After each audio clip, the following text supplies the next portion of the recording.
دقيقة بدن سينية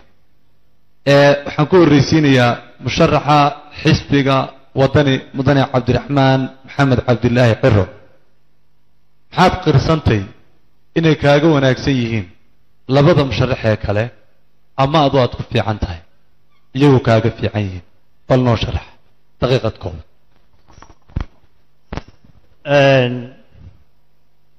waxaan leeyahay su-aasha haddaan ka jawaabo muuse wuxuu iga fiican yahay arrimaha ciidamada faysalna wuxuu iga fiican yahay arrimaha dhismaha anu waxaan kaga fiicanahay inkastay dafireen wax waliba taariikh bay leeyihiin iyo record waxaan kaga fiicanahay inaan waayo aragnimo dheer oo ku saabsan diblomasiga wasaaradda arrimaha dibadda waan ka soo shaqeeyey dabaddana waan ka shaqeeyey xiriir badan oo caalami ah network baan leeyahay waxaan qabaa inaan kaga wanaagsanay labadaba siyaasadda iyo macaamilka iyo xidhiirka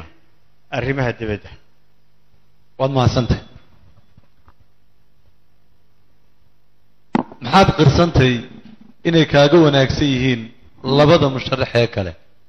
maxaad se qirsantay inaad adigu kaga wanaagsan tahay musharaxa xisbiga kulmiye mudane muuse biixi cabdi horta faysal anigu waxaan u arkaa inuu nin wanaagsan oo dalkan aad iyo aad waxyaalo badan iyo marar badan arrimo adag meel mowqif wanaagsan oo nabadeed oo qarannimo istaagay faysal laba goor uu tartamay labadii goor midna muu guulaysan labadii goorba natiijadiina wuu aqbalay weliba waan ugu hor aqbalay ciddii ku murantay mar walba ama hawl dhex imanaysana xagga wanaagsan buu ka raaco horta dee taariikhdaas suulaysa walkaasu taagay ciro laba wax buu igaga wanaagsan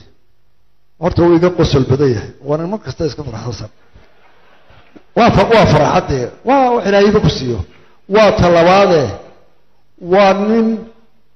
la soo shaqeeyey labadii madaxweyneba riyaale iyo siiraayaba oo ahaa guddoomiyaha baarlamaanka waa nin wanaagsan oo mar qura kamuu hor iman la soo shaqeeyey waad mahadsantay anigu waxaan kaga wanaagsan shacbiga sheegi aad baad mahadsan anigu isbaanin maaye waqtigaagu ka dhamaad waqtigu ka dhamaad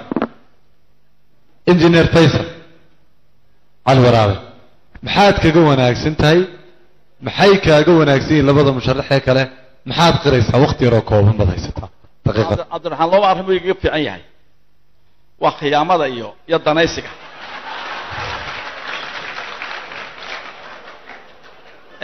muusena wuxuu iga fiican yahay istaraatiijka qabiilku aad u yaqaanaa dana waana askari laakiin waxaan kaga fiicanahay anigu waxaan ahay leader baan ahay cabdiraxmaan waxaan ka dhigay speaker oo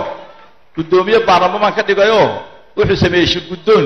saddex nagu meeshii soo fadhiisiyo ilaa mikrofoonka lagu qabsaday ana laakiin brita hadda la doorto lagu qabsan ragaa waaweyn ku qabsan doona gudoomiye xukumi doona laakiin ana ida xukumi doona insha Allah taala anu leader ay bonus leader waan ku dhashay ana inta leeba bros wana nasiib daro inuu macalinkiisa yiraahdo waan ka ilbaxsan oo waan ka xariibsan macalinkiisa 12 sano wax bariyo waxba muu baradeen